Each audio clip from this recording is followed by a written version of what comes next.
Properties of rational numbers. हमने integers की properties भी पढ़ी थी, क्लोजर प्रॉपर्टी, कम्यूटेटिव, एसोसिएटिव। वैसे ही हम यही चीज़ें हम रैशनल नंबर्स के लिए भी चेक करेंगे। क्लोजर प्रॉपर्टी क्या होती है कि अगर कोई रैशनल नंबर है a बाय b, ठीक है, उसको हम ऐड करते हैं b बाय c, ठीक है, तो हमारा रिजल्ट भी एक क्या होगा, रैशनल नंबर ही होगा।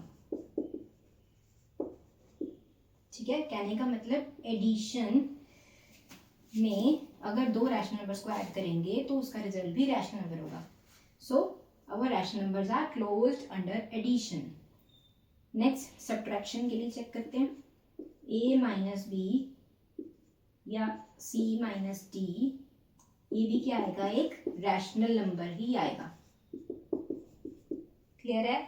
नेक्स्ट है a minus B multiply by c by D, ये भी क्या आएगा, एक रैशनल नंबर ही आएगा।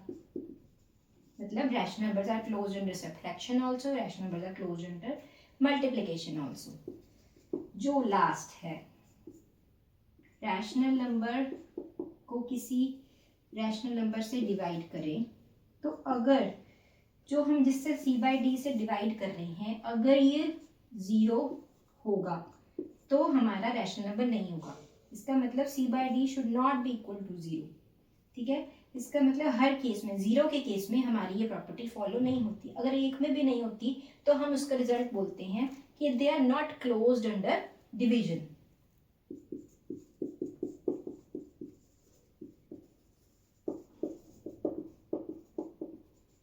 क्लियर है सबको।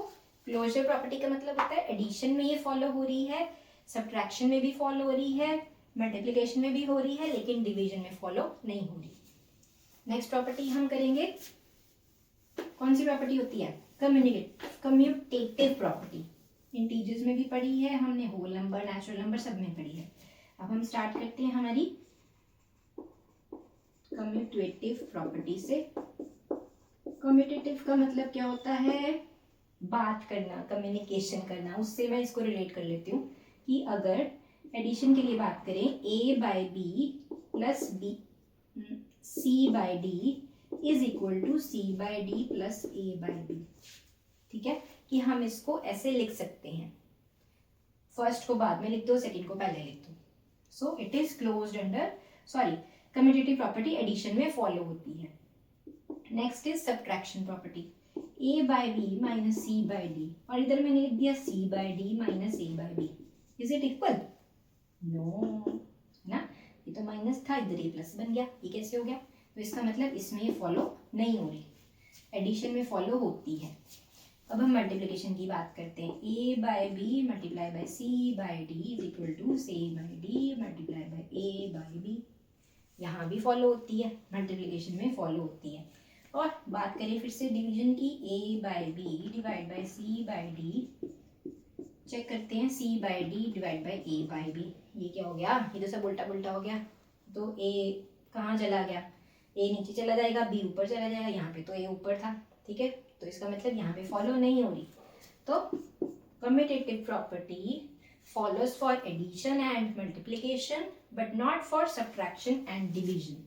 subtraction में फॉलो नहीं होती और डिवीजन में फॉलो नहीं होती, इस बात का ध्यान रखना। एडिशन में एंड मल्टीप्लिकेशन में ये फॉलो होती है। क्लियर है सबको? This is our commutative property. Next is our associative property. Associative property क्या होती है, थोड़ा सा रिकॉल करते हैं। एसोसिएटिव प्रॉपर्टी, इसमें क्या होता है कि a by B plus c by D plus e by f, कोई भी आप ले लो, जैसे अल्फाबेट्स होते हैं। ठीक है, इसको हम क्या कह सकते हैं कि a by B plus c by D plus e by F कर सकते हैं। Yes course, why not. तो एडिशन के लिए फॉलो होती है। Next is a by B minus, sorry, हाँ ठीक है, e बाई एफ। अगर मैं ऐसे लिख दूँ और इधर लिखूं a by B minus C minus by D minus E by F, इसको मैं ऐसे लिखूं, क्या ये यहाँ पे फॉलो होती है? चेक करो, a by B minus C by D, इससे क्या होगा, बाहर क्या आ जाएगा, प्लस सी बाय एफ, लेकिन यहाँ तो माइनस सी बाय एफ है, यहीं पे गलत हो गया, तो इसका मतलब यहाँ पे फॉलो नहीं होती, सॉरी नो। नेक्स्ट अब हम करते हैं मल्टीप्लिकेशन के लिए, जो बहुत ही अच्छा है क्योंकि वो हर चीज़ में फॉलो कर लेता है। a by B multiply by C by D multiply by E by F, ऐसे लगा दी ब्रैकेट, चाहे ऐसे ही लगा दो, सब में फॉलो होगा ये, तो मल्टीप्लिकेशन में भी फॉलो हो रहा है। ओके, लास्ट इज डिवीजन, जो है ही बड़ा टेढ़ा उसमें, तो उसने तो कोई भी बात नहीं माननी, ना वो क्लोजन मानेगा, ना वो एसोसिएटिव, ना वो कम्युनिकेटिव, कुछ नहीं मानता वो, तो ये कहाँ से मान जाएगा?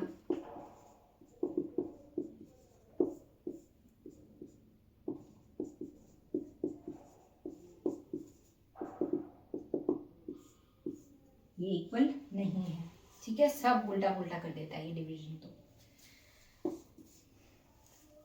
इसको चाहे उल्टा पुल्टा बोल दो, चाहे थोड़ा सा स्ट्रिक्ट बोल दो कि डिवीजन थोड़ा स्ट्रिक्ट है, वो कुछ भी जल्दी से फॉलो नहीं करता, अपनी पहले रिस्ट्रिक्शन रखता है, फिर जाके कोई बात मानता, ठीक है।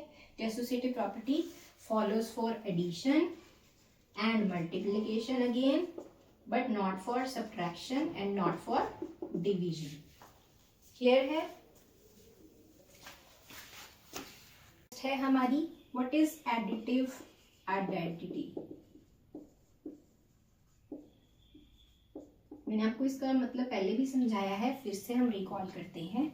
आइडेंटिकल आना चाहिए रिजल्ट क्या ऐड करने पे, तो वो आपको पता ही है क्या होता है, किसी भी नंबर में 0 ऐड करेंगे तो आंसर तभी ये आएगा, या किसी भी फ्रैक्शन में या किसी भी रैशनल नंबर में 0 ऐड करेंगे तो हमारा सेम हमारा फ्रैक्शन आ जाएगी। So our additive identity for rational number is also 0 equal to 0। ये है हमारा एक टॉपिक। नेक्स्ट है multiplicative identity.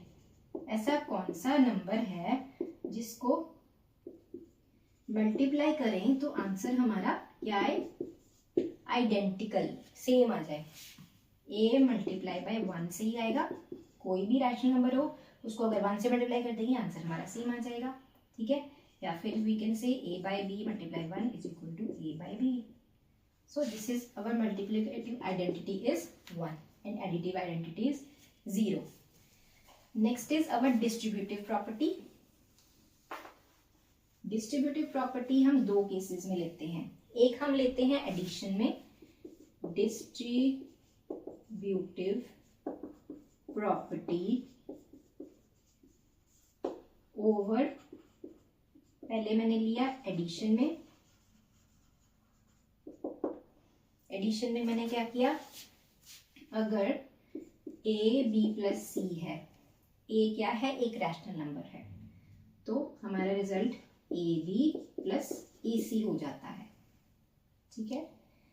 For subtraction also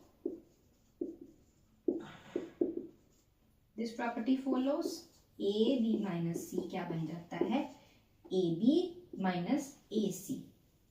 clear है।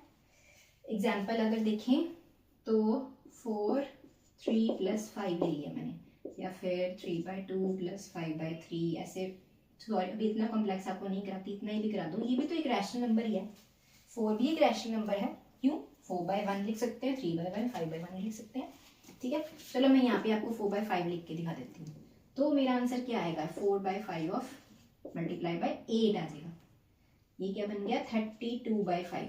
अगर मैं इसमें करूं 4 बाय 5 ऑफ b क्या है 3 प्लस 4 बाय 5 ऑफ c क्या है 5, क्या आ गया, 4 3 12 बाय 5 प्लस 20 बाय 5, क्या बन गया, 32 बाय 5 ही बन गया, इक्वल आ गया ना। सिमिलरली सब्ट्रैक्शन में भी ये चीज फॉलो हो जाएगी, ठीक है। तो these were our properties for rational numbers. जो लास्ट टॉपिक है बड़ा ही इंटरेस्टिंग एंड बड़ा ही इंपॉर्टेंट टॉपिक है, how to find equivalent fractions between any two rational numbers, ठीक है। फाइंड सम फ्रैक्शंस और rational numbers between two rational numbers.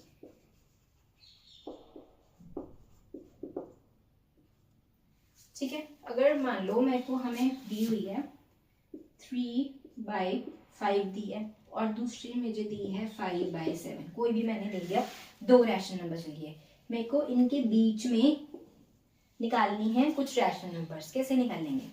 इसको करने का एक तरीका होता है, वैसे तो हमारे पास मल्टीपल्स ऑफ रैशनल नंबर्स होते हैं किन्हीं भी दो रैशनल नंबर्स के बीच में।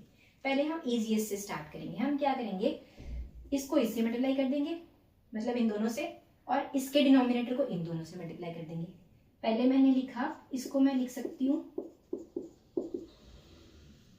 3 7 21, 5 7 35, और इसको मैं लिख सकती हूँ इसके डिनोमिनेटर से मल्टीप्लाई कर दो, ऐसे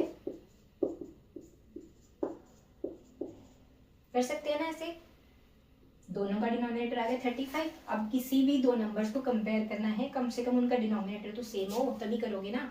न्यूमिनेटर सेम होने से अब कंपेयर करना बहुत मुश्किल है, डिनोमिनेटर सेम होने से ही हम कंपेयर कर पाएंगे। अब 21/35 और 25/35 के बीच में तो कितने रैशनल नंबर्स आ गए? 22/35 भी आ गया, 23/35 भी आ गया, 24/35 भी आ गया, और ये तो हमें दिया ही हुआ था। तो हमारे पास कौन कौन से रैशनल नंबर्स आ गए इन दोनों के बीच में? ये वाले। सिमिलरली अगर मैं इसको मल्टीप्लाई कर दूं 14 से और इसको भी कर दूं, इसको किससे कर दूं मैं? यहाँ पे मेरा आंसर आ गया 70। अब मेरे को इसको 70 बनाना है, तो मैं किससे मल्टीप्लाई करूंगी? 5/7 को 10 से मल्टीप्लाई कर दूंगी। क्या आंसर आ गया? नीचे 70 आ गया और इधर 50 आ गया। इसमें क्या आ गया? 42, इसमें 70 आ गया। इसका मतलब इसके बीच में कितने सारे आ गए ना? 43, 44, 45, 46, 47, 48, 49, ये सारे क्या आ गए? हमारे इन दोनों के बीच के रैशनल नंबर्स। ठीक है, तो this was the last topic of our rational numbers, कि किन्हीं भी दो नंबर्स के बीच का रैशनल नंबर्स हम कैलकुलेट कर सकते हैं। ठीक है, thank you for watching my channel. कोई भी डाउट हो तो प्लीज अपने कमेंट बॉक्स में डालते कीजिए। ठीक है, शॉर्ट्स और वीडियोज में डालती रहूंगी आगे। Thank you.